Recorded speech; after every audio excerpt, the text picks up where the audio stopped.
Hola a todos, buenas tardes. Continuamos con el taller práctico de compraventas. En esta segunda sesión vamos a hablar con el registrador de la propiedad del registro número 15 de Málaga y con el notario de Fuengirola, Fernando Granado. Voy a proceder a presentar a don Joaquín. Don Joaquín nació en Córdoba en 1980, estudió Derecho y ADE en la Universidad Pontificia de Comillas, en ICADE.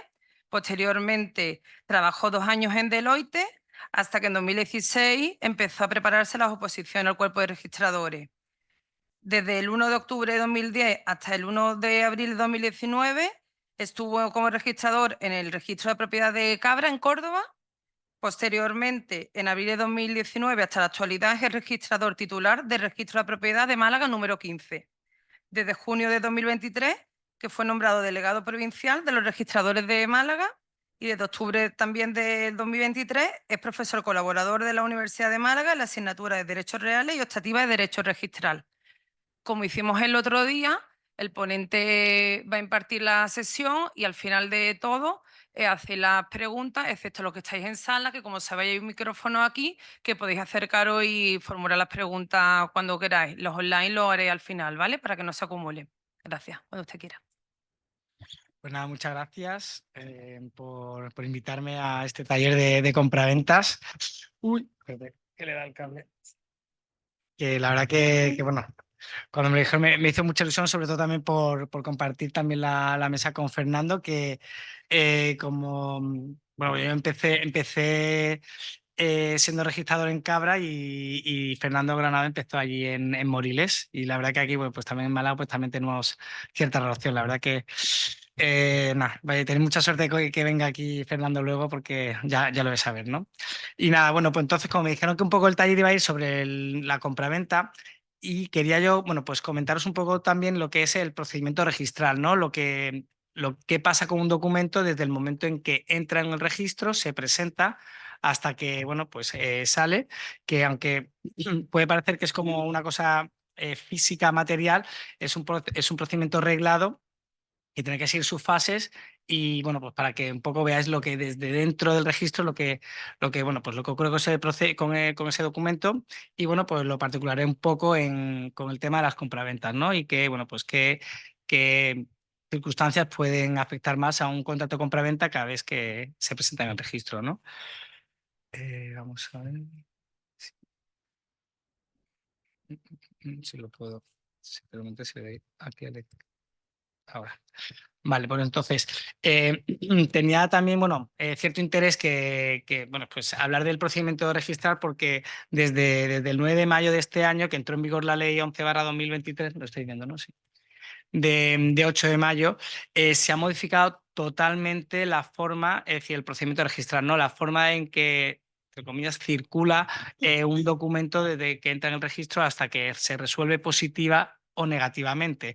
Y es esta ley de digitalización de actuaciones notariales y registrales, que entiendo que, bueno, que Fernando también la comentará, porque pero bueno, sí que es verdad que lo que es el procedimiento sigue siendo muy parecido, y la parte más fundamental, como veis, va a ser la calificación registral, que es como la función registral que tiene el registrador, ese ámbito de calificación, aplicando los principios registrales que se tienen que dar en cada documento, que eso devienen, pues al final, en una resolución, sea positiva o negativa. Siempre que sea positiva, quiere decir evidentemente que el documento se inscribe en el registro, que va a ser lo que luego a través de lo que se llama la publicidad formal, ya sea vía certificación registral o nota simple informativa, pues se va a dar divulgación a esos datos que están garantizados con la fe pública registral, ¿no? Como veis, ¿no?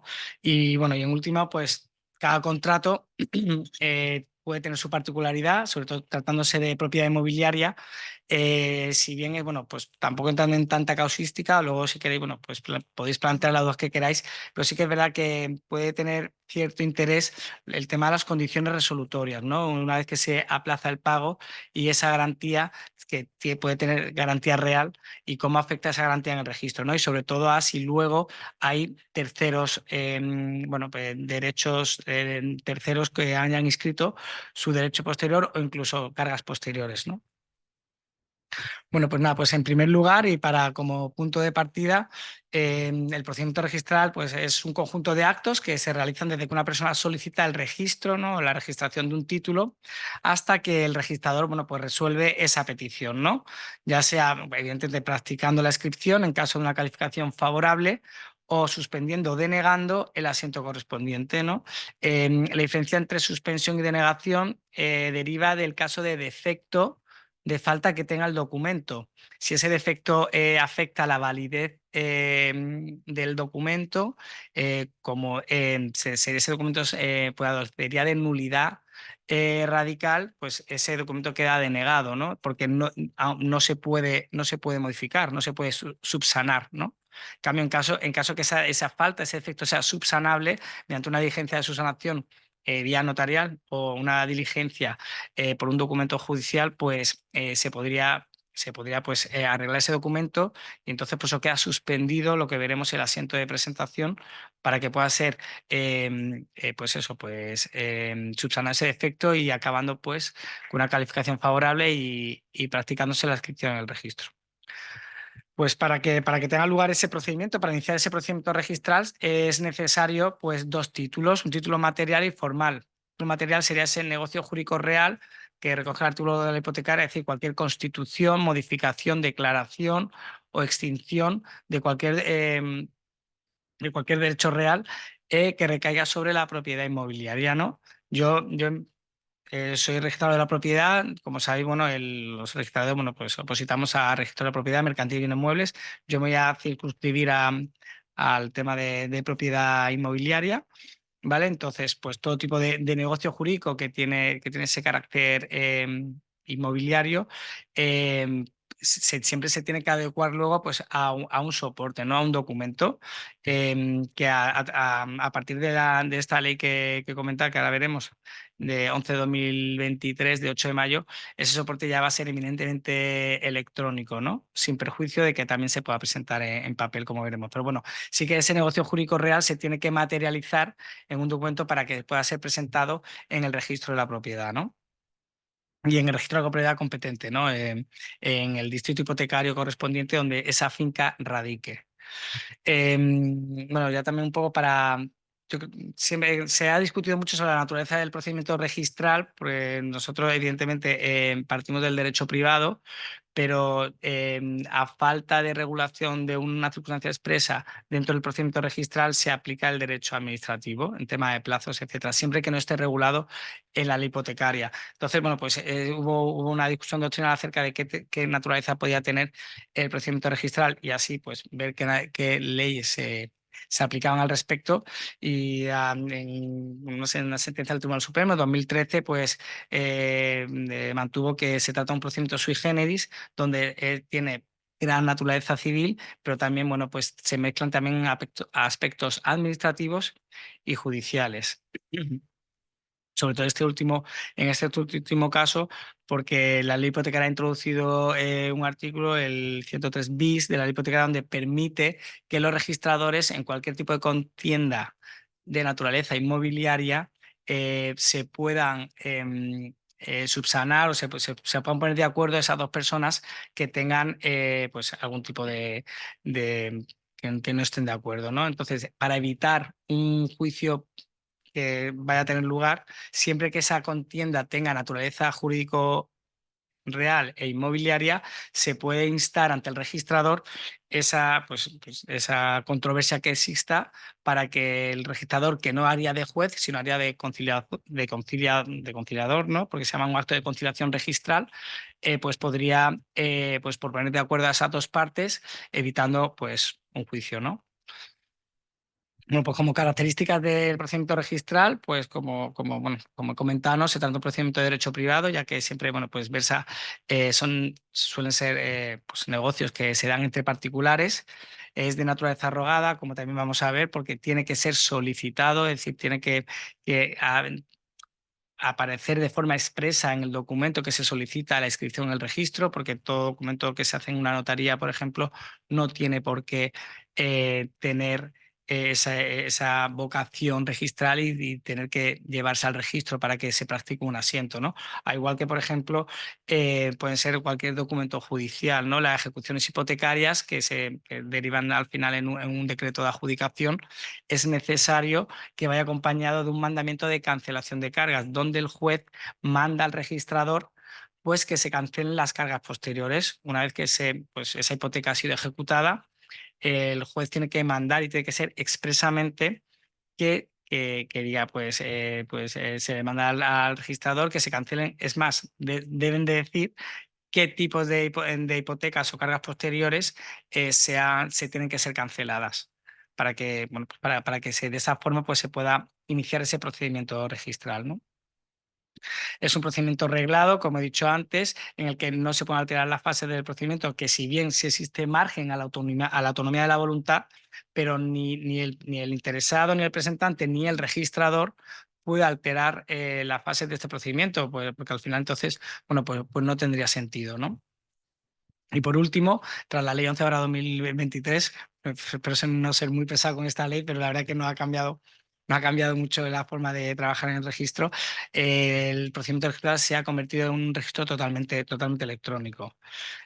Ya que la forma de trabajar dentro del registro ha cambiado en los últimos, vamos, ha cambiado la forma de trabajar en los últimos 150 años, ¿no? Desde la primera ley, la primera ley hipotecaria de 1861, en el que luego, si nos da tiempo, he traído varios historiales jurídicos registrales para que veáis la diferencia entre cómo antes se escribía, se escribía ese asiento registral a mano, se firmaba.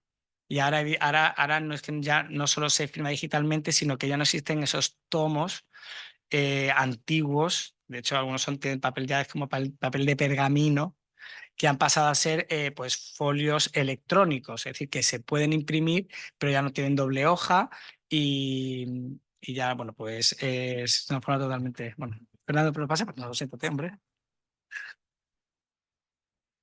Claro.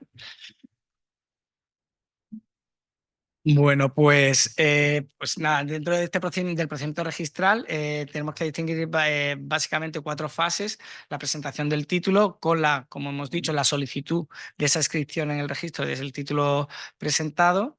Una vez que, bueno, pues que también se califica esa presentación, pues se practica un asiento de presentación, salvo algunas excepciones, y luego una vez que ya está presentado, pues ese documento se califica, es decir, se tiene que ver pues eso, que no adolece de algún defecto, y veremos luego las distintas cosas que tiene que calificar el registrador dentro de un contrato, ¿no?, de compraventa, que eso al final vendrá pues en esa calificación positiva o negativa.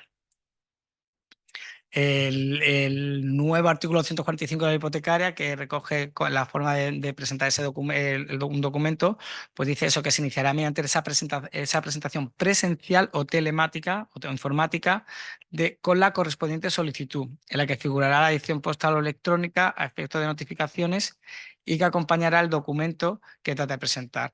Es decir, todo documento, si no viene en todos los registros, si algún documento no viene esa solicitud de inscripción, tenemos pues unos folios, es decir, unas hojas de presentación, para que sobre todo pues vengan todos los datos personales que necesitamos tener para luego no solo llamar por si hace falta de complementar alguna cosa, y, y que se acompañará a la solicitud.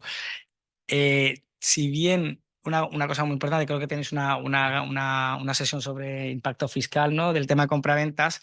A efectos registrales es importante, por lo menos que evidentemente que se ha liquidado el impuesto, porque si bien se inicia el procedimiento registral, pero no se inicia la calificación del documento. Una vez que se inicia el procedimiento registral de un documento que entra en el registro, el registrador tiene 15 días hábiles, ¿vale?, para calificar ese documento. Pero ese inicio de la calificación solo puede empezar cuando están todos los documentos necesarios que debe tener el documento al presentarse. ¿Qué pasa? Que muchas veces, bueno, el artículo 155 o 154 de la hipotecaria exigen que como carácter previo a la presentación de un documento en el registro, esto en materia de compraventas, es necesario que se haya liquidado el impuesto, ¿no? Nosotros no somos liquidadores, pero sí que tenemos que pues ese cumplimiento formal, ¿no? Ese cumplimiento fiscal de que se ha presentado la liquidación, la autoliquidación correspondiente, e incluso cuando son vendedores extranjeros, se nos tiene que presentar ese modelo, creo que en 102, que hace falta para de que ellos hagan pagar el 2% de la parte que han vendido para que se empiece a iniciar esos 15 días bueno, pues de la calificación del documento. Lo mismo pasaría con el impuesto de plusvalía. En caso de, bueno, pues tanto, sí que es verdad que en plusvalía el 106 del tercer punto de la ley de haciendas locales dice que si en caso que sean transmisiones onerosas, es decir, en caso de compraventas, basta la mera comunicación al ayuntamiento correspondiente para entender cumplido el requisito bueno, el requisito fiscal en relación a la plusvalía, ¿no? De haber pagado. Pero para en casos de transmisiones gratuitas, es decir, donaciones y herencias, caso de sucesiones, hace falta que se presente la autoliquidación del impuesto. Lo digo porque muchas veces pasa en el registro que viene gente pues un poco protestando, diciendo, oye, que es que he presentado, la he comunicado y me decís que no está. Dice, claro, porque en donaciones y en herencias sí que hace falta que se presente la autoliquidación, salvo que se pueda presentar a lo mejor una instancia de se ha solicitado una prórroga. ¿Sabes? Pues, sí, o, por ejemplo, si hay casos excepcionales, ¿no? Pero por lo general, sí, pues eso, en cualquier donación o herencia, pues sí que habría que presentar el pago del impuesto. Y una vez que ya tenemos todos los documentos correspondientes, sí que se iniciaría ese plazo de 15 días, ¿no? Pues bueno, yo creo que son básicamente dos formas de presentación, que es la telemática, que es la fundamental, es decir, yo creo que nos contará ahora Fernando, pero automáticamente la notaría, el mismo día que se otorga una escritura, pues se manda esa escritura electrónica exacta al registro para que ya se inicie se inicie ese procedimiento registral, que ahora veremos por qué tiene tanta importancia, ¿no? Porque al final esa fecha de inscripción siempre se retrotrae al momento de la presentación del documento. ¿Y qué pasa? Que lo que dice la ley, que no, evidentemente no se prohíbe la presentación presencial, ¿no? En papel. Lo que sí que es verdad que nosotros yo, por ejemplo, bueno, puede pasar en cualquier lado, ¿no? Pero a veces vienen al registro pues, señores mayores que los pobres tienen su escritura a lo mejor de hace 20 años, porque la inscripción no es obligatoria, no solo en casos excepcionales es constitutiva. Y claro, no le podemos decir a los pobres que ni saben lo que es casi un iPad, ¿no? Entonces, sí que dice la ley que se puede presentar, pero nosotros tenemos la obligación de digitalizar el documento y iniciar ese procedimiento registral de forma electrónica. Y he puesto el fax porque, bueno, ya el fax no lo utilizamos, gracias a Dios, no lo utilizamos, sobre todo porque la notaría de registros para el tema de las notas que se piden antes de materializar una compraventa, que de hecho es una nota informativa, se llama nota online, que es una nota especial, puesto que tiene, desde que se solicita hasta que se firme ese documento, el registro tiene la obligación, tiene que notificar a la notaría si ha habido alguna modificación jurídico-real sobre esa finca. ¿Por qué? Pues para que no se lleve ninguna sorpresa ese comprador que va a firmar una compraventa y que el día que tuvo una nota hace 4 días y luego pasan entre esos 4 días, perfectísimamente puede entrar un embargo. Es más, a veces ha pasado que habiendo dado una nota a las 9 de la mañana para firmar en notaría, a las 11 de la mañana ha entrado un embargo. Y si ese comprador no tiene conocimiento, ese embargo tiene prioridad, como veremos, dentro de esa finca registral. ¿Qué ocurre? Que se anotaría, porque los embargos se anotan, ¿no? Se anotarían el embargo y ese comprador, pues el pobre compraría esa finca registral, esa casa o esa finca rústica con un embargo por la falta de comunicación, ¿no? Entonces, eso, bueno, ya desde hace unos años ya existe un sistema de conexión con las notarías, pero desgraciadamente era con fax, que me río porque era una cosa decimonónica, vamos, pero gracias a Dios ya después de la Ley 11/2023, pues ya se ha hecho de forma que automáticamente a la notaría le ha llegado un mail diciendo, ojo, en la finca registral 4344 del registro de propiedad de Cabrano de Málaga número 15, ha habido una modificación jurídico real, ¿no? Entonces entran y verían qué asiento se ha presentado para que a efectos de que el notario pues lo dé a conocer a la hora de la firma, ¿no? También es importante una novedad de esta Ley 11/2023 y es que el asiento de presentación, es decir, una vez que están todos los documentos, bueno, pues se presenta el documento, existen dos formas de presentación que puedan tener entrada en el registro. Pues en documentos tenemos un libro de entrada y un libro de presentación. El libro de entrada es para todo documento que no va a producir un asiento registral. Y el libro de presentación, que es, pues, cuando se asigna un asiento de presentación es porque va a producir un asiento registral en una finca concreta. Y como novedad, porque a veces se deniega la presentación de un documento, pues, por ejemplo, porque a lo mejor han presentado una escritura en que la finca que va a ser objeto de la compraventa pues no radica en mi distrito hipotecario. Entonces, pues yo es que eso no lo voy a firmar, no lo voy a poder nunca practicar en mi registro, ¿no? O por otras causas. Entonces, sí que ahora, que me parece muy acertada por parte de la ley, del legislador, le ha dado un pie de recurso, como luego os comentaré. Toda la calificación del registrado es revisable, es decir, pues, es objeto de recurso. Pero a la calificación primitiva o previa del asiento de presentación no decía, no era clara la ley. Entonces, ahora sí ha dejado claro el artículo 146.3 de la ley hipotecaria, deja claro que es objeto de recurso.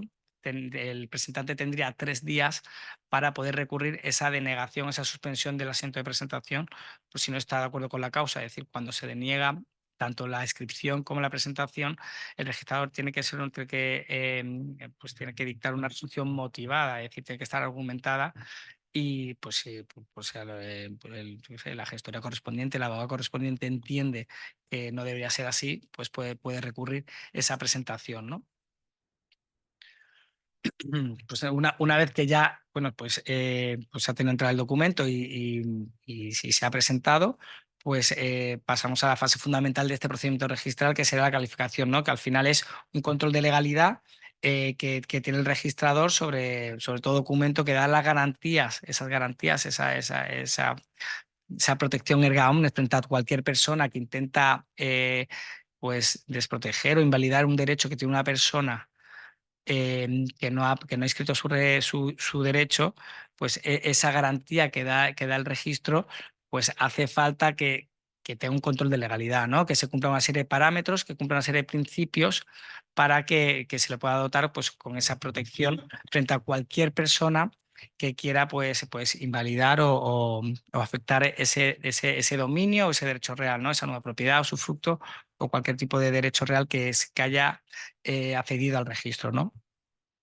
Esta calificación siempre va a ser obligatoria y global. Evidentemente, el registrador no se puede poner a calificarlo y sería sobre absolutamente cualquier tipo de actos o negocios que trae el documento, ¿vale? Es decir, que no, salvo que el presentante solicite la inscripción parcial.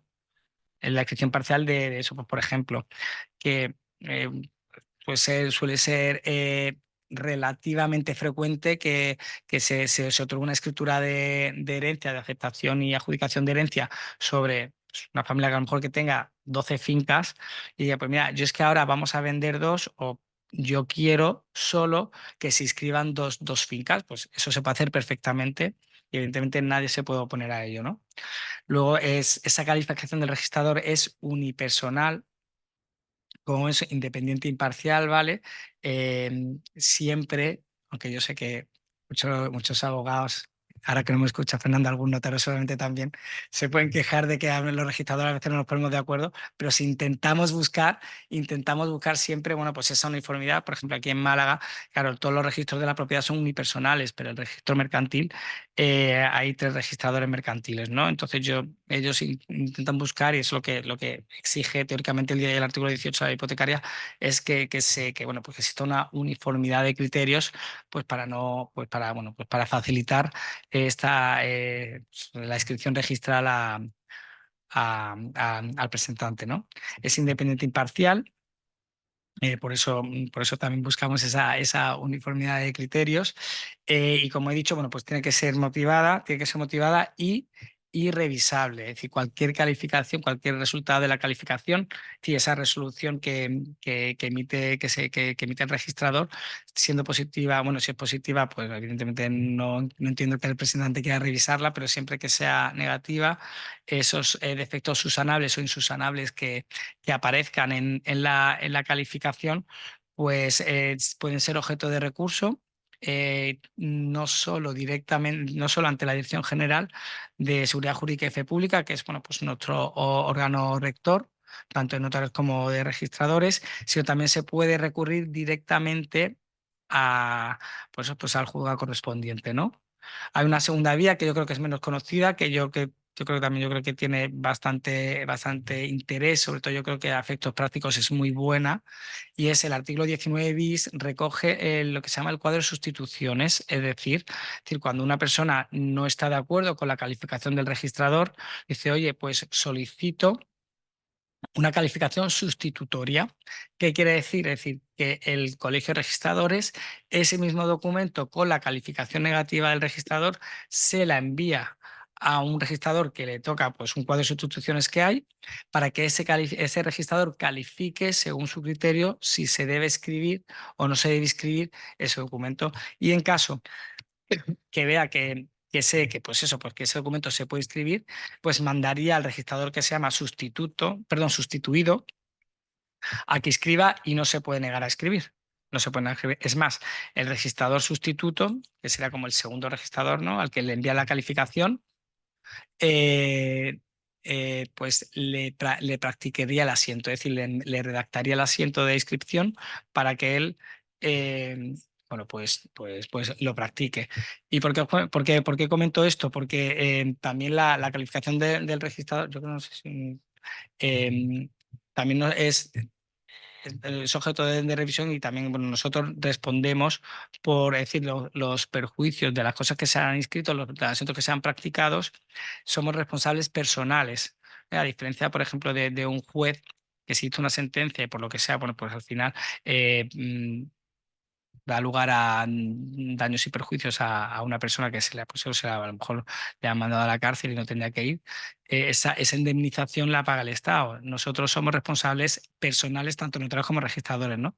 Por eso, bueno, pues en los casos de la sustitución, la calificación sustitutoria, es el registrador sustituto el que envía ese asiento para que lo escriba el primer registrador, ¿no? Ya entrando en lo que serían los elementos que tienen que estar, que encuadran todo lo que es la calificación registral, es fundamental el artículo 18.1 de la ley hipotecaria, donde vienen cada uno de los factores, ¿no? De los elementos que tenemos que tener en cuenta, ¿no? Y dice, pues los registradores calificarán, como he dicho, bajo su responsabilidad, la legalidad de las formas extrínsecas del documento en toda clase, en cuya virtud se solicita la inscripción, como la capacidad de los otorgantes, la validez de los actos dispositivos contenidos en las escrituras públicas, y, importante, con lo que resulte tanto de las escrituras, sí, de esa escritura compraventa que se presenta en el registro, como de los asientos de los datos que obran el registro, que eso nos van a valer pues para hacer bueno, pues ese control de legalidad sea pues mucho más íntegro.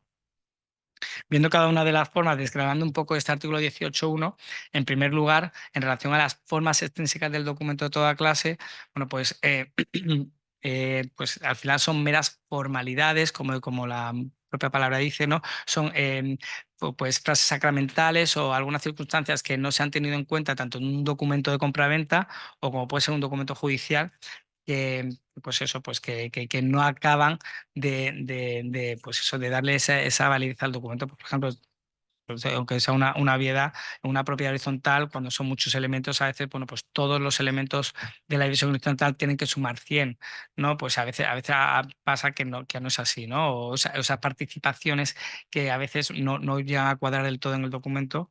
O, por ejemplo, lo que estáis viendo, esa firmeza en los mandamientos judiciales. Es necesario porque en el registro de la propiedad se pueden practicar dos tipos de asientos: asientos definitivos, que eso ya, como dice el artículo 1.3 de la ley hipotecaria, se quedan bajo la salvaguardia de los tribunales, es decir, no pueden ser modificados salvo que tenga lugar el consentimiento de todos los titulares de los derechos inscritos en esa inscripción, o si no, solo únicamente se pueden modificar bajo una sentencia. Entonces, esos asientos definitivos, dada la importancia y las garantías que dan, es necesario que ese documento, por ejemplo, en las ejecuciones hipotecarias, es necesario que ese decreto de adjudicación sea firme. ¿Por qué? Porque así bueno, al registrador, sino a ese procedimiento, si a mí el juez me está diciendo, bueno, en este caso el LAJ, ¿no? El letrado de Administración de la Justicia, nos dice que ese decreto es firme, sabemos que contra ese decreto no cabe recurso, con lo cual no va a haber una modificación que haga luego a la postre pues, modificar el registro. No ocurre lo mismo con las anotaciones de embargo, que al ser un asiento provisional, que el artículo 82 de la ley hipotecaria le da una duración de 4 años, pues en ese caso nosotros no podemos calificar en ese caso este extremo porque no es necesario que nos diga que es firme o no. De hecho, no va a ser firme, dada la naturaleza que tiene un embargo que lo que busca es, pues eso, garantizar las resultas de un procedimiento que se está dando, pues no va a ser firme. Evidentemente se está desarrollando ese procedimiento. Es más, lo que suele llegar muchas veces, sobre todo en lo que son los embargos administrativos, es decir, esos embargos que vienen trabados por Hacienda, por la Seguridad Social, suelen ser objeto de prórroga. Dado a la celeridad que tenemos en este país, pues todo se alarga demasiado y entonces se suelen prorrogar por 4 años más esos asientos. Que bueno, pues dicho sea de paso, hay que tener cuidado con eso porque esos embargos que se pasan esos 4 años y contando, como hemos dicho antes, de la fecha del asiento de presentación, es decir, bueno, se cuenta el primer día de la anotación y cuentan a 4 años hasta el día de que se presente ese nuevo documento. Entonces, si en esos 4 años no se ha presentado la prórroga, esa anotación quedaría, es más, se tendría que solicitar la cancelación, pero está cancelada ya de oficio, quiero decir que ya nadie puede convalidarla ni nada, se queda cancelada de oficio, con lo cual si han entrado luego cargas posteriores, el que tenía esa prioridad en el historial jurídico, porque si hay 2 o 3 embargos, ese embargo que se ha caducado y va a ser objeto de cancelación ya pierde esa prioridad. Si se quiere volver a presentar, ya pasaría en un tercer lugar. Ahí está la importancia de la prioridad registral, ¿no? Y luego ahora, por ejemplo, con esta nueva ley, con todo el tema está la digitalización de los documentos, pues por ejemplo en las herencias, para poder otorgar una escritura de herencia es necesario no solo el testamento, sino los certificados de defunción y de últimas voluntades, ¿no? Ese certificado que te dice cuál es el último testamento. Pues todos estos documentos ya también son digitales. Entonces, lo que nosotros sí tenemos que ver tanto en este tema, en este tipo de documentos, o como por ejemplo una licencia urbanística, que poder validar ese documento que ya no viene con la firma manuscrita, digo, del secretario, de la persona que da licencia o del funcionario, ¿no? Concreto. Es decir, viene ese código seguro de verificación, ese CSV, que bueno, pues tenemos que ver que evidentemente pues vienen todos esos documentos y en el registro se validan cualquier documento que se incorpora a una escritura de compraventa. Se valida para ver que, bueno, pues como se puede incorporar documentos pues oficiales y auténticos, pues si alguna vez por lo que sea, o por ejemplo que se presenta, como hemos dicho, ¿no? Una herencia de muchas fincas y cuando es necesario, pues se presenta una escritura parcial de esa adjudicación de herencia, ¿no? Pues esa frase sacramental de que es copia parcial y que lo omitido no modifica esa escritura original que está en su matriz, etcétera. La frase sacramental lo dirá mucho mejor Fernando. Pero pues son partes que sí que es verdad que tienen que venir y que bueno, pues son objetos de calificables, ¿no? En segundo lugar, el artículo 18 recoge como variable a calificar son la capacidad de los otorgantes, ¿vale? Que al final es la capacidad jurídica o la capacidad jurídica de obrar y ese poder de disposición. Aquí yo creo que entra un tema que en muchas compraventas, sobre todo en esas compraventas que intervienen sociedades, entidades societarias, siempre pues va a intervenir un apoderado, ¿no? Ya sea un administrador, consejero delegado, apoderado, administrador, etcétera, ¿no? No entrando en, bueno, pues de bueno, todos los ríos de tinta que dio este artículo 98.2 acerca de la forma de calificación de los poderes. Este control previo es objeto de calificación por parte de los notarios. Y el registrador únicamente, bueno, pues tiene bueno, pues se tiene que quedar acreditada en la escritura de la identificación del poder, es decir, que esté ese poder, el número del protocolo, el notario de la ciudad en que se ha otorgado, que el notario ya tiene a la vista la copia auténtica, la copia autorizada, y que juzga suficiente es el poder en concreto a lo que será. En este caso, pues estaríamos hablando de un poder de compraventa, ¿no? Pero si es una donación de hipoteca, pues tiene que dejar claro que juega suficiente las capacidades del apoderado para motivar la escritura objeto de esta escritura, o se puede decir la novación de hipoteca, constitución de hipoteca, etcétera, ¿no? También en materia de incapacidad, ¿no? Tener, pues, y más con la nueva ley 8/2021, ¿no? Que se publicó, pues ver que esas personas están debidamente representadas, ¿no? No solo la representación em, em, social que acabamos de ver, sino también la legal, ¿no? Tanto menos como incapacitados, que están verdaderamente, que esa persona que les, esos padres con la patria potestad prorrogada, ¿no? Pues que tengan ese poder de disposición, ¿no? Para poder, pues eso, pues otorgar esa escritura ante el notario. Y eso, pues siempre, por ejemplo, en tema de capacidad, siempre se acredita con documentos judiciales.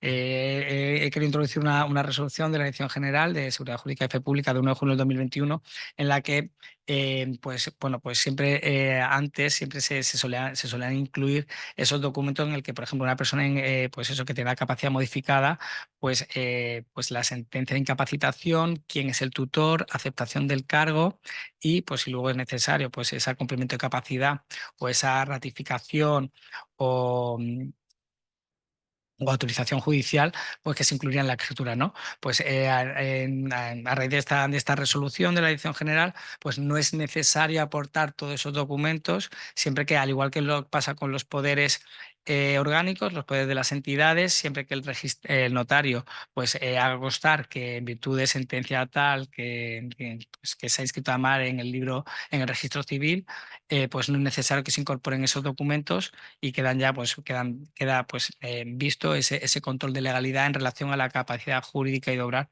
de las personas. Validez de los actos dispositivos de las escrituras. Ahí, bueno, pues sobre todo en relación a la validez de los actos dispositivos que se contienen en la escritura, siempre tenemos que tener en cuenta el consentimiento que muchas veces deben de tener, aparte de las personas que comparecen en la escritura. Y pues que cuando puede quedar invalidado un documento, pues, por ejemplo, un documento urbanístico en el que a veces pues la licencia, pues no es acorde a lo que pone en la escritura. O, por ejemplo, también en los casos en los que, por ejemplo, en las compraventas que se hacen en una propiedad horizontal, en las que, por ejemplo, yo ahora mismo en el registro tengo una escritura de una compraventa en la que no solo se vende una finca registral, la finca registral puede estar compuesta por lo que es la vivienda o tener anejos correspondientes, como puede ser un trastero o un garaje, ¿no?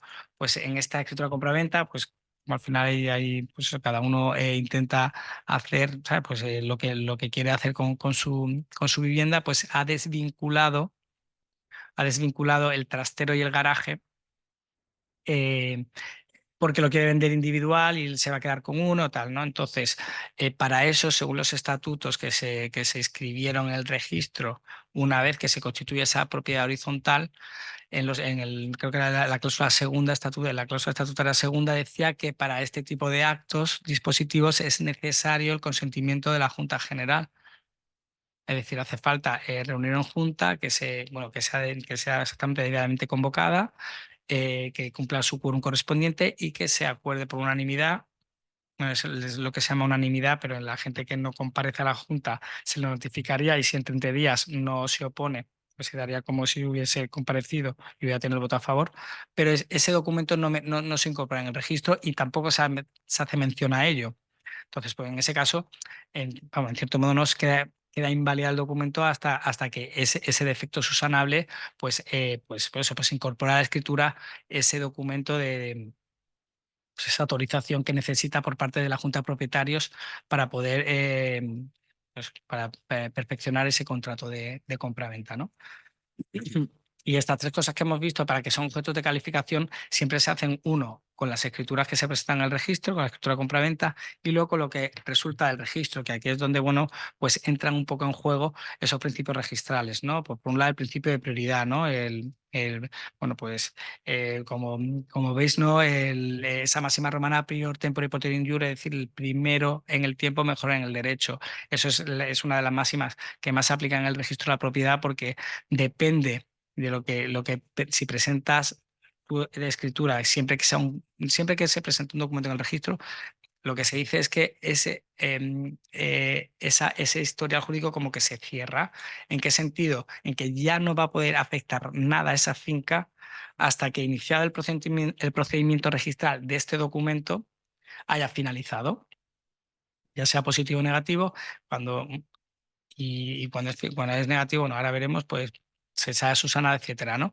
Pero entonces queda excluido todo documento y en especial los documentos que se llaman los títulos que son incompatibles, ¿no? Esos títulos contradictorios, o pueden ser, por ejemplo, que se presenten, y ha pasado muchas veces, que se presentan dos hipotecas.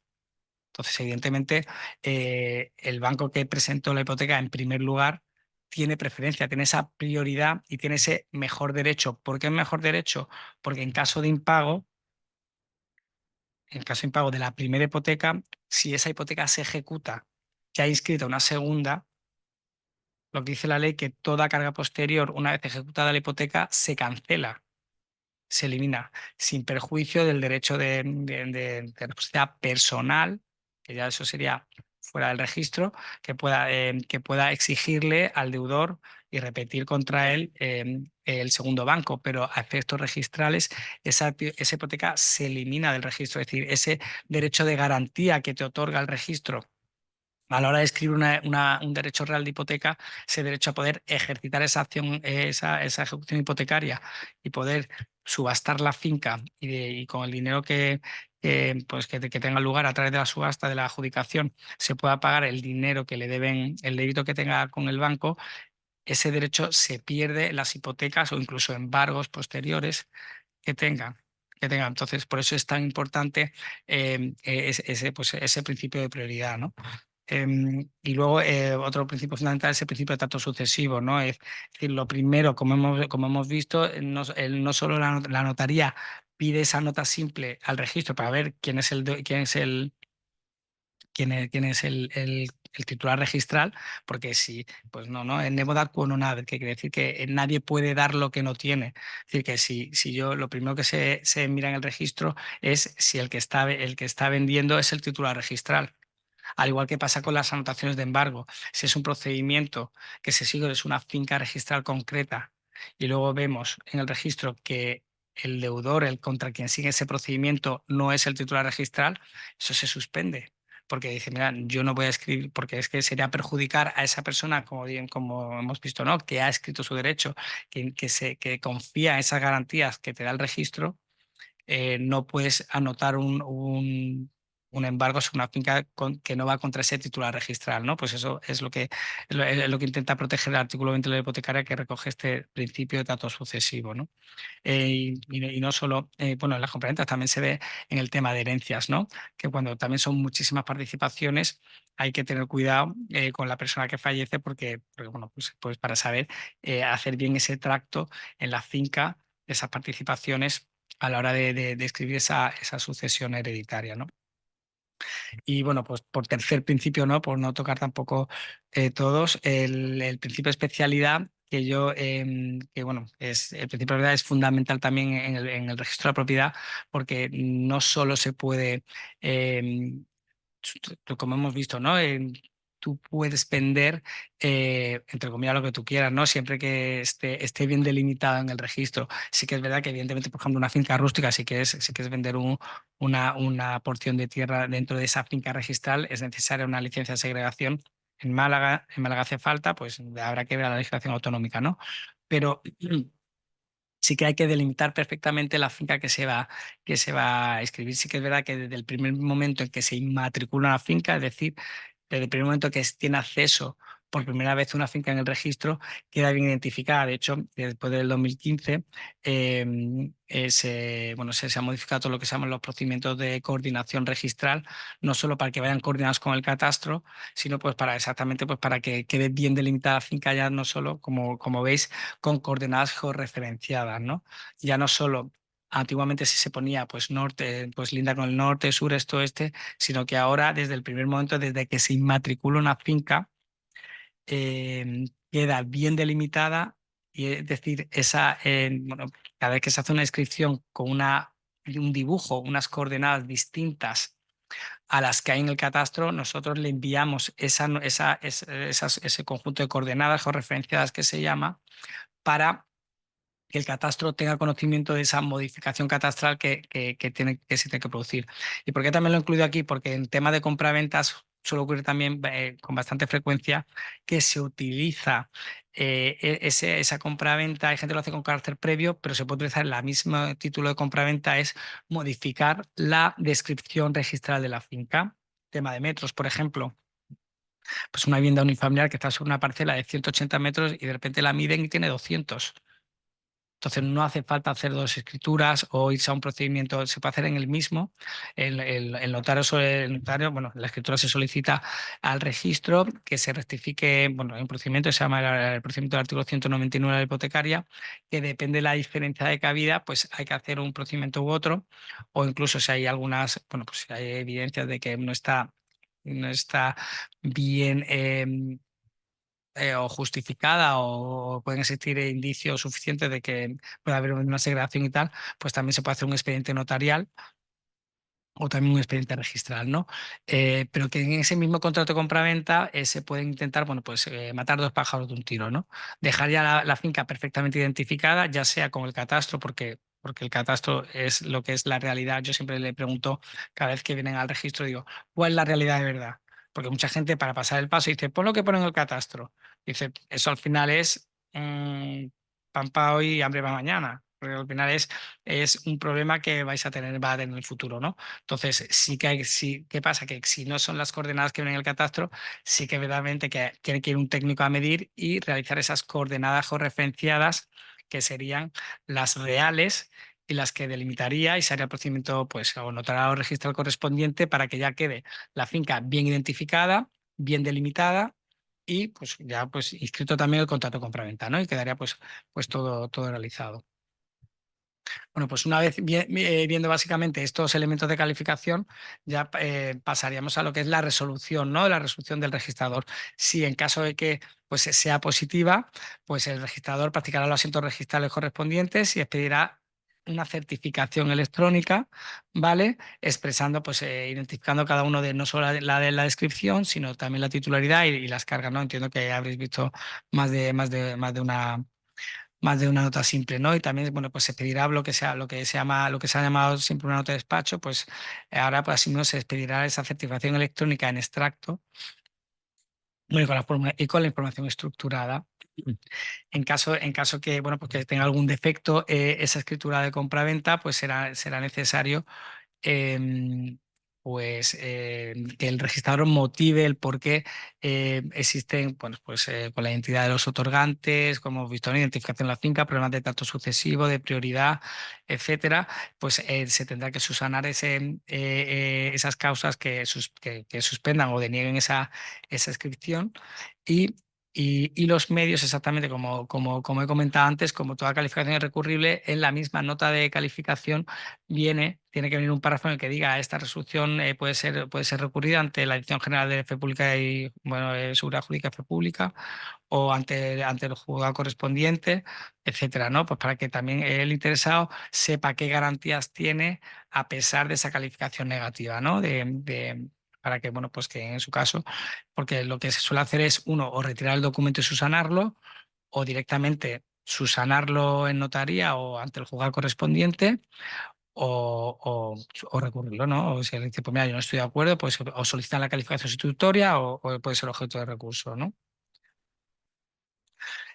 Pues eso, ya como ya para comentar un par de cosas más generales, el tipo de publicidad formal que se puede pedir una vez que se escriba con el registro son básicamente dos, que son las certificaciones y las notas simples informativas. Las certificaciones, todo documento que sea despachado se le incluye, como hemos visto, una certificación, ¿vale? Certificando de que se ha practicado el asiento y cómo quedaría la finca, la descripción, la titularidad, etcétera. Entonces, o también se puede solicitar una independiente, de forma independiente se puede solicitar ante el registro telemáticamente, la página de los registradores, no sé si la conocéis, www.registradores.org.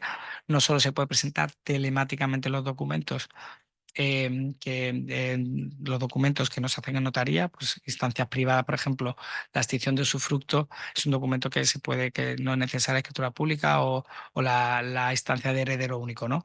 Pues existen unos modelos en esta página web para que los se puedan firmar telemáticamente y se puedan presentar, ¿no? Pues también se pueden solicitar certificaciones.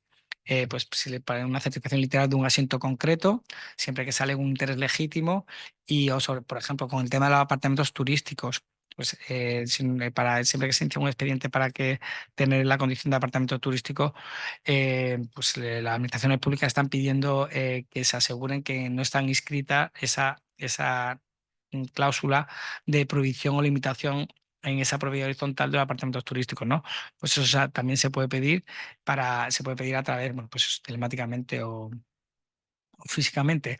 Y como veis, pues siempre van a ser, ya a partir de este 9 de mayo, son en soporte electrónico, salvo que, bueno, como dice la ley, ¿no? Sin perjuicio que se pueda trasladar a papel, por si alguien viene directamente a la oficina del registro y la quiere tener en papel, bueno, pues se le imprimiría y iría con su CSV, ¿no?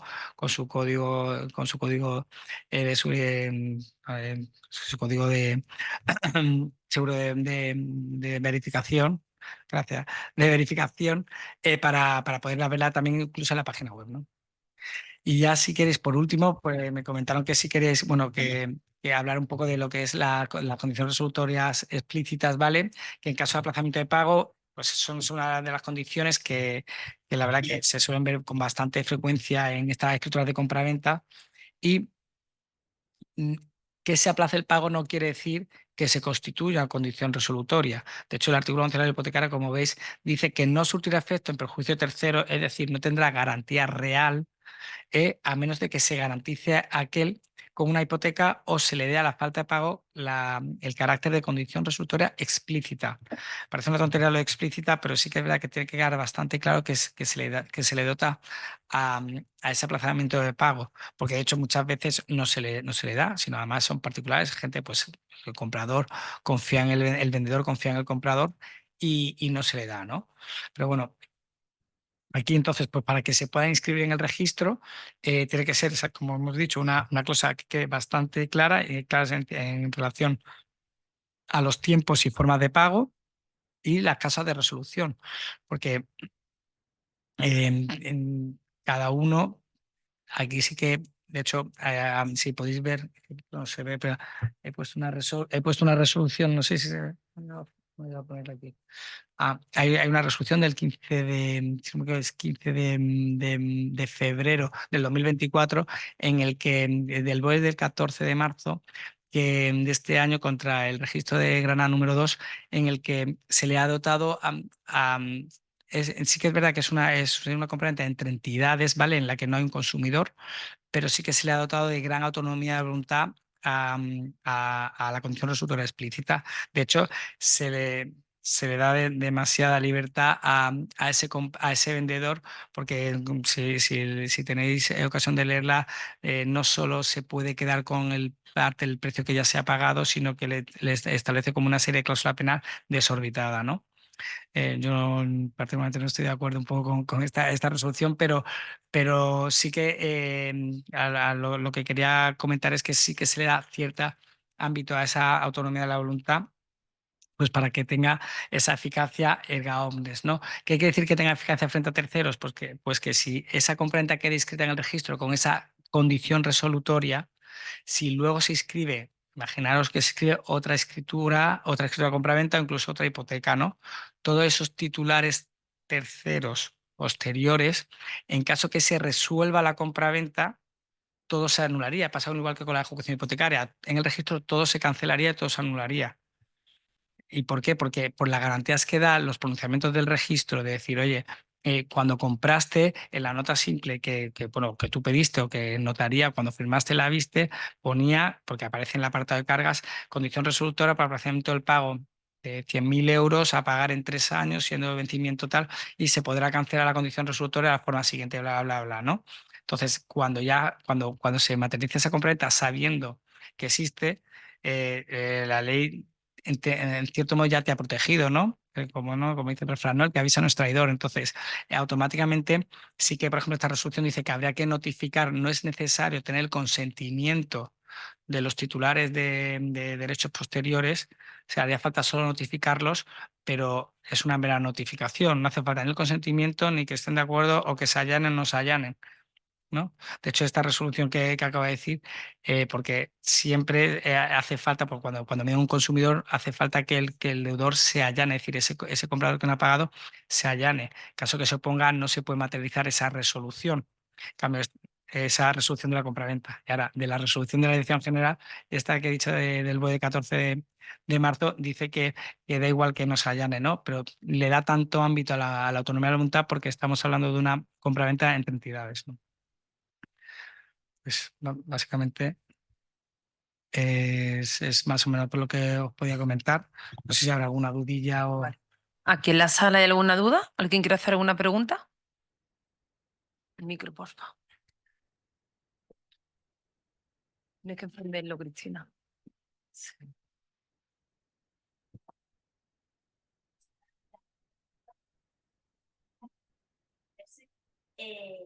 No sé si usted me lo va a hacer, la verdad, porque es en relación al tema de las coordenadas que me trae loca, no me... A nosotros también.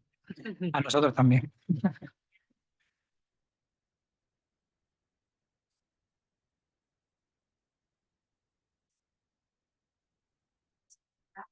Hasta qué punto, porque ya claro, la coordenada está declarado, Vale. pero retrotraer por forma carta y el que entonces me pierdo un poco, está vinculado o no se va a poder inscribir nunca. Estamos hablando de que sería una finca que ya está inscrita, ¿no? Tiene sus coordenadas georreferenciales inscritas y ahora se quieren modificar. No, se declara una obra nueva. ¿Vale? Venga. Me pide que por lo que sea no casa, no cuadra, tal. Yo sé que no sé qué hacer. Pero no cuadran, es decir, que las que están inscritas son unas que se escribieron, no entiendo que no eran las del catastro. Pues cuando está coordinado catastro con Debe ser lo que no.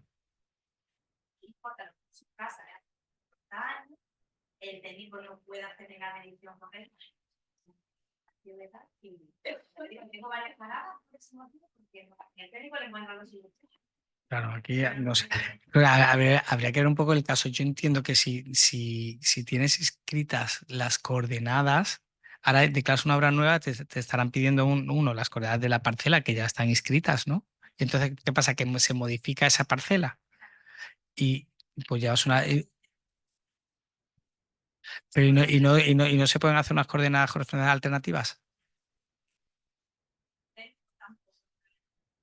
Pero además, eso teórica, claro, yo te cuento lo que yo veo un poco, ¿no? Yo lo que nosotros hacemos, lo que yo hago en mi registro es esas coordenadas, lo que se llama unas coordenadas alternativas, ¿vale? Entonces, que además tienen que ir con un informe de validación positivo, que además si es un informe de validación positivo que te da el catastro, no entiendo por qué el catastro dice que no puede, porque además porque sí que es verdad que al principio no era tampoco necesario ese informe positivo, que se podían hacer negativos, pero ya sí que es verdad que después de la última resolución del catastro sí que bueno, que tiene que ser positivo, pero yo no estoy teniendo problemas, porque yo creo que si tienes ese informe, ya las tienes. Y si las llevas al registro, habría que hacerlo, a lo mejor depende de la diferencia que ha habido, pues un 199, o depende de ese procedimiento que hagas para que luego se inscriban. Y yo sí que, por ejemplo, yo sí que he inscrito, porque por eso te pregunto si estaban inscritas, porque yo sí que he llegado a inscribir, pues eso, he modificado unas coordenadas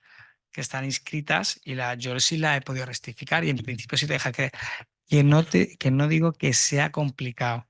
Se puede complicar, pero yo creo que no es imposible. Yo también, yo no sé, yo que siempre aboga que, no sé, que pida una cita allí, no sé, en el registro y que plantees el problema, porque además si tienes el informe de validación positiva, eso está asociado a unas coordenadas. Entonces no sé por qué no podría.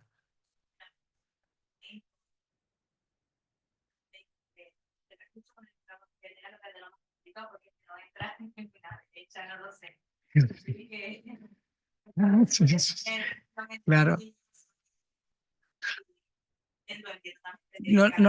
No, te tengo que garantizar y tal, pero de verdad yo esto, creo que me escuche, pero es verdad, yo para eso, pero pues presenta el documento, que lo califique y que veas porque luego yo iría a hablar, yo soy de llamar antes de calificar, de llamar a los notarios, llamar a los representantes, pues para hablar, intentar sobre todo para agilizar el tema, ¿no? Pero yo sí que es que no sé, salvo que sea una cosa que sea materialmente, que sea informáticamente imposible, pero vamos, que pensando una cosa que en los registros se escriben proyectos de reparcelaciones con muchas parcelas, con vías, tal, que nos ha costado muchísimo aceptar esto y a veces cuadrarlo, pero que yo creo que entre comillas, ¿no? Yo sé que le está costando mucho, pero esa mera rectificación de una finca que ya está inscrita, sus coordenadas referenciadas, modificarla, es que sería paralizar el tráfico jurídico si no se pueden modificar unas coordenadas que ya están inscritas. Es que yo creo que eso, ahí yo creo que hay algo que no cuadra. No sé si es por el técnico, por el registrador o por quien sea. Lo digo así, claro. No te voy a engañar. Porfa, dicen los compañeros que no se escucha en el streaming, así que por favor, creo que en el culo tiene un botoncito, tenéis que darle y darle un golpe. Ahora, Uno que hay que mover. sí, sí. Ahora, Ahora sí, perdón a los compañeros online. vale. Hola. ¿Qué tal? A ver, igual la pregunta que estoy haciendo es muy básica, ¿no? Pero por lo que yo he entendido. Tengo una compraventa, está todavía en una fase muy embrionaria, todavía no se ha firmado ni siquiera arras, pero en la nota simple me parece que se hace constar que no concuerda con catastro. Sí. Y me aparece un número catastral que no existe. O sea, ese número catastral que me aparece en la nota simple, cuando lo pongo en el catastro, no me lleva a ningún sitio, me dice que no existe. En el certificado catastral sí tiene otro número completamente La distinto. referencia catastral, ¿no? Exactamente, sí, la referencia catastral. Y encima, todavía peor, en la nota simple me aparece la dirección actual y en el certificado catastral me aparece un pueblo de cómo se llamaba esa calle antiguamente, como la gente lo conocía. Por lo que he entendido, eso se puede rectificar en el mismo acto de En compraventa. el mismo acto de compraventa. Sí, Y es complicado. yo creo que cero, yo creo que cero. Yo creo que ahora no lo dirá, pero es súper fácil. Además, solo que la notaría va a expedir la certificación catastral de escritura gráfica, es decir, calle Larios, hoy calle Huertas número 3. Y siempre que eso concuerde con la certificación de escritura gráfica y superficie titular y Sí, ¿sabes? Que sea, superficie. Y además, claro, viene de una herencia reciente. claro, No sé si. que exista cierta identidad de esa certificación de catastral con lo que aparece en el registro, es que lo primero que le iba a preguntar es de qué año es la última inscripción de dominio que puede tener esa Hace finca. poco, Porque hace 2 o 3 años. hace 2 años, pues mira, entonces demasiado reciente, ¿no? Porque muchas veces lo que pasa es que se cambian es que tampoco sé qué tipo de finca registral es, pero cambian las calles, a lo mejor ha habido segregaciones o se han hecho división horizontal o lo que sea, o incluso por lo que sea, ha habido una alteración catastral y han cambiado esa referencia.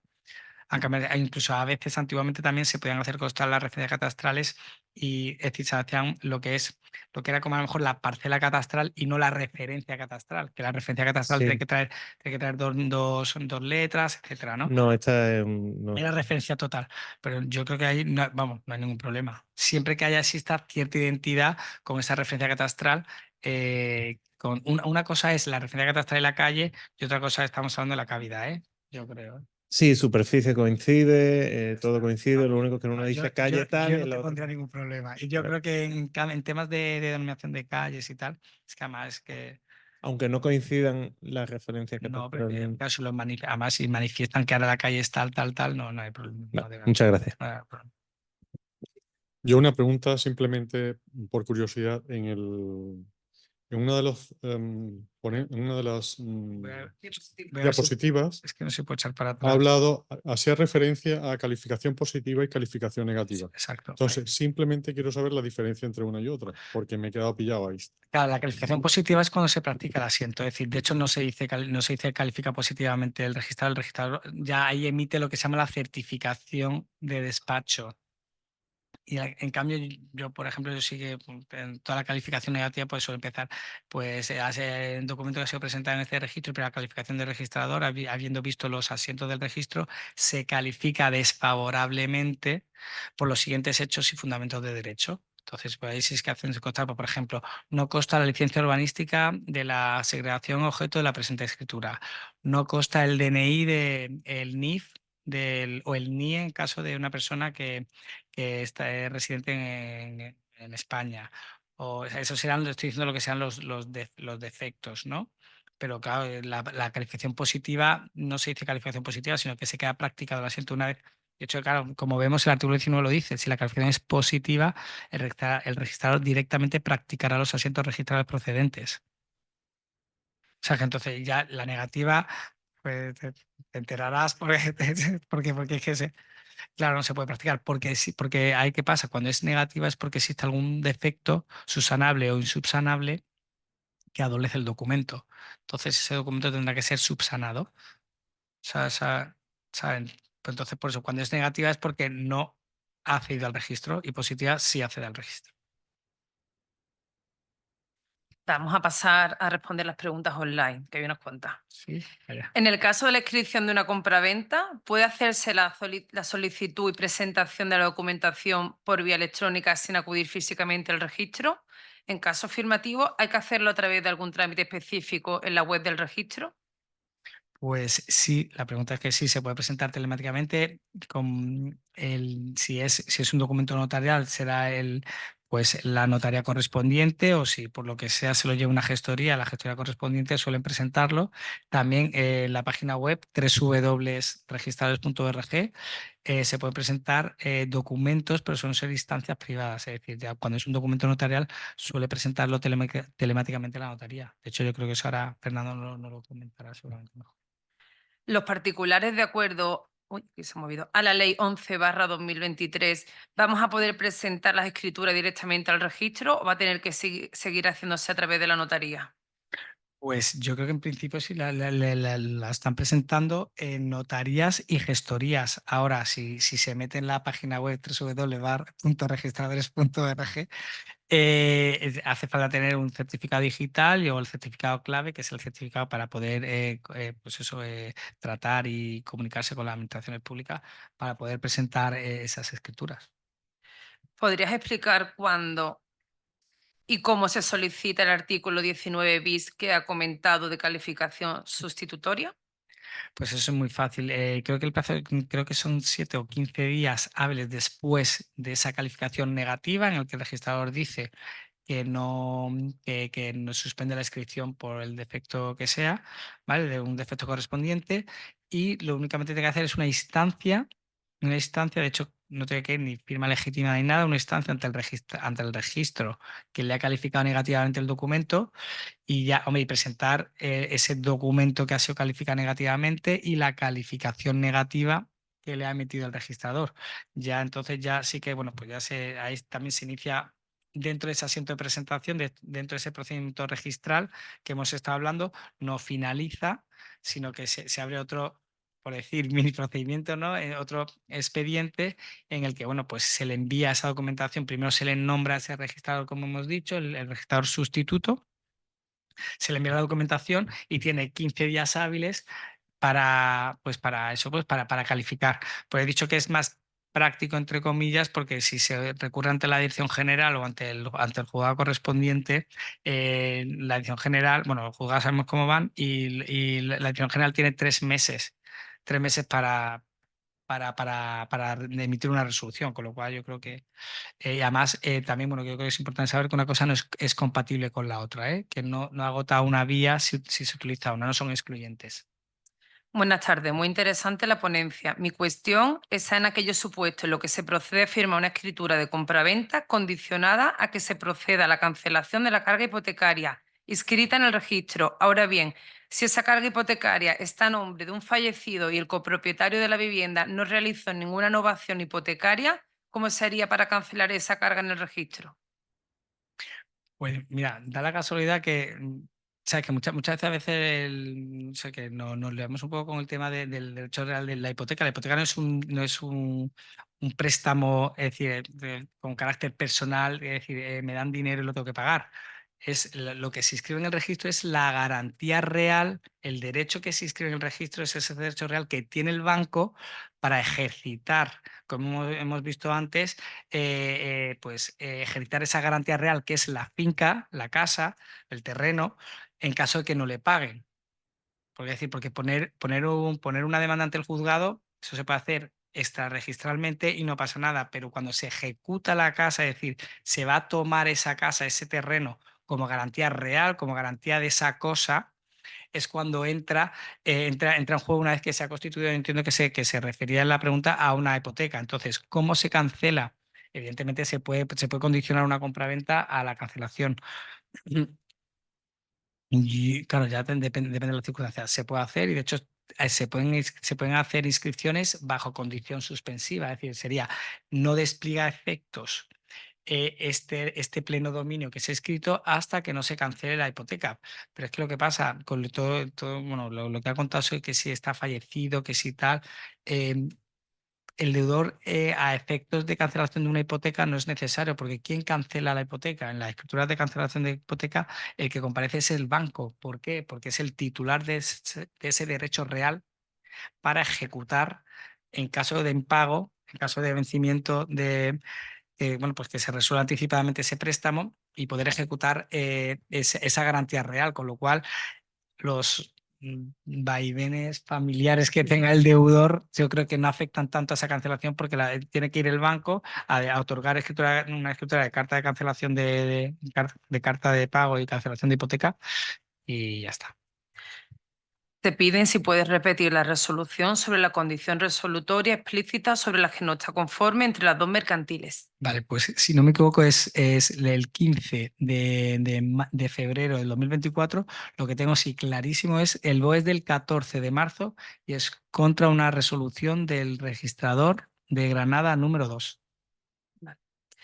Para escribir un título de adquisición cuando falta la inscripción del título intermedio, haría falta presentar la fiscalidad de ambos títulos, por ejemplo, una extinción de condominio derivado de una herencia.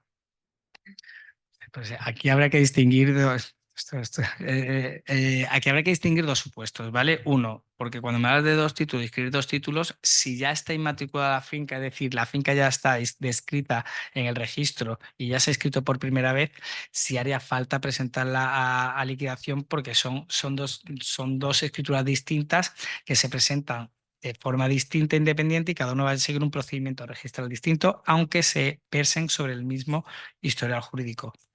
Yo entiendo que también en caso que sea para inmatricular una finca, que el artículo 205 de la ley hipotecaria permite inmatricular la finca, es que acceda por primera vez una finca al registro con su descripción, con su certificación catastral, que quede bien delimitada y además se inscribe en la base gráfica de las coordenadas.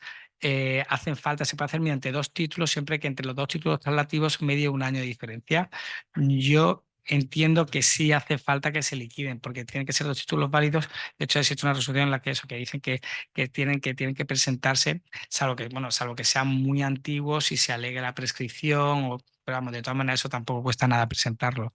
Sabes que yo entiendo que sí tienen que alegar, tienen que presentar la liquidación correspondiente. Pregunta un compañero que según él tiene entendido, con la digitalización del registro, cualquier escritura otorgada en notaría, dígase compraventa, adjudicación de herencia y demás, no sería necesario presentar la primera copia en papel expedida por notaría ante el registro, sino que podría remitirse de forma digitalizada a través de la página de registradores. ¿Es correcto? Claro, lo que pasa es que yo creo que eso también ahora Fernando no lo comentará, pero claro, entonces tiene que pedir en notaría esa copia electrónica. Claro que al final. Sí, sí, claro. Hola, buenas tardes. Ay, perdón. Esto es verdad que lo pregunta muchas veces la gente. Oye, si yo hago un testimonio, si una copia compulsada de la copia autorizada que yo tengo por no extraviarla y la presento al registro, ¿eso es inscribible? Incluso si nosotros los propios notarios le hacemos un testimonio a la copia autorizada. No es título inscribible. El 221 del reglamento notarial solamente considera título inscribible la la copia autorizada de la escritura, no los testimonios que se presenten. Entonces me explico respecto a esa pregunta por echarte una mano en ese aspecto de que me lo preguntan muy habitualmente. Si es una copia autorizada con su CSV y se presenta a través del canal de los registradores, sí sería inscribible porque se sigue considerando primera copia. Ahora, si nosotros notario le damos una copia al cliente o se la mandamos por correo electrónico sin el CSV y este señor le hace un testimonio, lo escanea o lo envía, no sería documento directamente inscribible porque no tiene la consideración de primera copia. 221 del reglamento notarial, ¿vale? Lo digo porque mucha gente lo pregunta, oye, para no extraviarla, le hago un testimonio, la presento. No, eso no vale, ¿vale? Continuamos. En registro sale una condición resolutoria explícita de 2006 para garantizar 2 pagos y un acta notarial de 2008 en la que se indica que el segundo pago no se ha hecho, pero la propiedad sigue a nombre de la compradora. ¿Se pueden levantar esas cargas de transcurso del tiempo o hay que ir al juzgado? Repíteme la pregunta. Es un poquito complicada. O sea, tío. En registro sale una condición resolutoria explícita del año 2006 para garantizar 2 pagos. Cuando sale entiendo que está inscrita Sí. el día. Vale. Y sigue. Y hay un acta notarial del año 2008 en la que se indica que el segundo pago no se ha hecho, Vale. pero la propiedad sigue a nombre de la compradora. Vale. ¿Se puede levantar esas cargas por el transcurso del tiempo o hay que ir al juzgado? Es decir, se puede levantar la carga y decir que se puede cancelar la condición resolutoria. Yo entiendo, pues mira, por caducidad, de hecho antes eran 15 años y desde el 2015 se ha disminuido ese plazo de caducidad a 5 años. Es decir, no sé si entiendo que por los plazos creo que también se podría cancelar. Es decir, que si el vencimiento de pago eran 5 años, lo que pasa es que aquí habría un acta notarial, ¿no? Sí, Entonces yo eso también, yo eso me lo tendría, habría que verlo, ¿eh? del año 2008. Del año 2008. Ujú. O sea, habría que verlo, ¿eh? Porque claro, si existe una manifestación, pues, ¿y qué pondría en el acta? ¿Que el deudor se allana? Pone que en el acta se indica que el segundo pago no se ha hecho. Pero ahí falta la manifestación. ¿Has visto? En caso de que la erosión que hemos hablado es era entre entidades, pero si es entre consumidores, si ese deudor, que en este caso era el comprador, no se dice nada sobre qué ha manifestado él, ahí habría que complementarlo. Y también es una cosa que luego el artículo 56 del reglamento hipotecario establece una serie de requisitos para que tenga lugar esa resolución. Y es que, por ejemplo, esa cláusula penal de la que hemos hablado, en caso de que es el deudor, pues sea un consumidor, si hay cargas posteriores es necesario que deposite esa parte del precio en notaría o en un juzgado correspondiente para poder hacer frente a esos derechos posteriores que hay, ¿no? Entonces sí que habría que cumplimentar un poco ese acta y antes de caducidad. Pero en caso de que no haya ese acta de notarial a efectos de caducidad de la condición resolutoria, si han pasado 5 años desde el último día que tenía como vencimiento para pagar y no hay lo que dice, ¿no? Lo que dice la ley, si no hay ningún, pues eso, no haya anotado, no hay ningún documento que se ha prestado al registro, que puede haber una reclamación judicial o extrajudicial de ese pago, se podría cancelar. En cuanto a la compraventa de bienes inmuebles por sociedades limitadas, una vez firmada la escritura de compraventa ante notario, ¿qué documento debe aportarse para hacer el cambio registral? Pues habría que presentar esa escritura con los impuestos correspondientes, que serían exactamente, bueno, pues en este caso serían solamente eso, si parecía IVA, pues sería el IVA y también pues la plusvalía correspondiente. Vale, pues vamos a hacer un descanso de unos 15 minutos y retomamos. Gracias.